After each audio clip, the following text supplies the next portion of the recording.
حضرت عبداللہ ابن عمر فرمانے لگے کہ نبی پاک صلی اللہ علیہ وسلم فرماتے ہیں 3 لوگ سفر کر رہے تھے، رستے میں طوفان آ گیا، تیز بارش شروع ہو گئی، تو حضور فرماتے ہیں وہ تینوں بارش سے بچنے کے لیے ایک غار میں چھپ گئے۔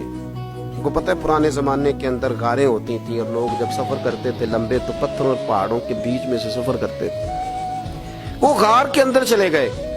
اب چونکہ طوفان بہت زیادہ تھا، جب وہ غار کے اندر چلے گئے تو اللہ کے پیارے حبیب صلی اللہ علیہ وسلم فرماتے ہیں ایک پتھر اوپر سے لڑکتا ہوا آیا اور غار کے منہ کے آگے آ کے اس نے غار کو بند کر دیا۔ اتنا تیز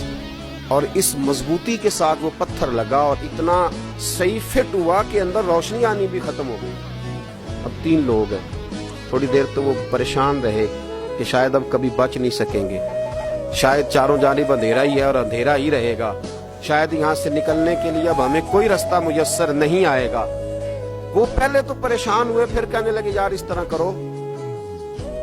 ذرا غور کیجئے گا میری بات پہ۔ فرمایا اس طرح کرو، اگر کوئی زندگی میں نیکی کی ہے نا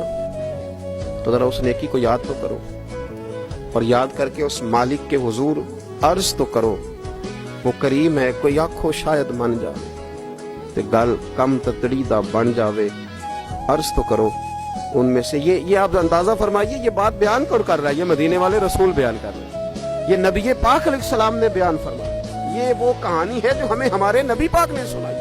رسول کریم علیہ السلام نے ہمیں بتلائی، یہ داستان محبت۔ حضور فرمانے لگے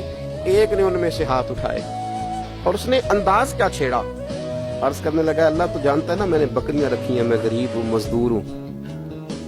اور مالک تو یہ بھی جانتا ہے کہ میرے بچے بھی ہیں، بیوی بھی ہے، پر میں جب بھی گھر لوٹا ہوں تو دودھ میں نے بچوں اور بیوی کو پہلے نہیں دیا، بوڑھے ماں باپ کو پہلے دیا۔ اللہ میں نے ان کے ساتھ ہمیشہ کرم کے بازو کھول کر معاملہ کیا۔ وہ غار میں تنہا بیٹھے ہیں اور اپنے مالک کو منا رہے ہیں، عرض کرتے ہیں اللہ تجھے یاد ہے نا ایک رات جب میں بڑی دیر سے لوٹا تھا، لکڑیاں کاٹتے، درخت تلاش کرتے، مجھے دیر ہو گئی، میں دیر سے لوٹا تھا، نیت یہ کر رکھی تھی کہ دودھ سب سے پہلے ماں باپ کو پلاؤں گا، مالک جب میں لوٹا تو وہ بوڑھے تھک کر کے سو گئے تھے، میری بیوی نے مجھے کہا کہ بچوں کو پلا دو، وہ سو گئے، تو میں نے کہا نہیں میرے ذمے ہے ان بوڑھوں کے دل کو ٹھنڈا کرنا، ان سے پیار کرنا۔ اللہ بیوی مانگتی رہی، بچے طلب کرتے رہے، میری ٹانگوں میں گھومتے رہے، بار بار آتے رہے، اور میں نے دودھ نہیں پلایا۔ اے مالک فجر ہو گئی، آفتاب طلوع ہونے کا وقت آ گیا، پر میں نے ماں باپ کے بیدار ہونے کا انتظار کیا۔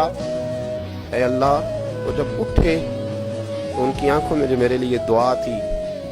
اور ان کے سینوں میں جو میرے لیے کرم تھا، اگر تیری بارگاہ میں وہ نیکی قبول ہے تو مالک پھر رحم فرما، نہ اس مشکل سے آسانی عطا فرما۔ سنو سنو، رسول کریم صلی اللہ علیہ وسلم فرماتے ہیں کہ اس بندے کی دعا مکمل ہوئی تو پتھر تھوڑا سا سرک گیا اور اتنا سرکا کہ آسمان نظر آنے لگا۔ جس نے ماں باپ کو منایا ہے، ان سے پیار کیا ہے، پھر یہی بات وسیلہ بن جائے گی رب کے ماننے کا۔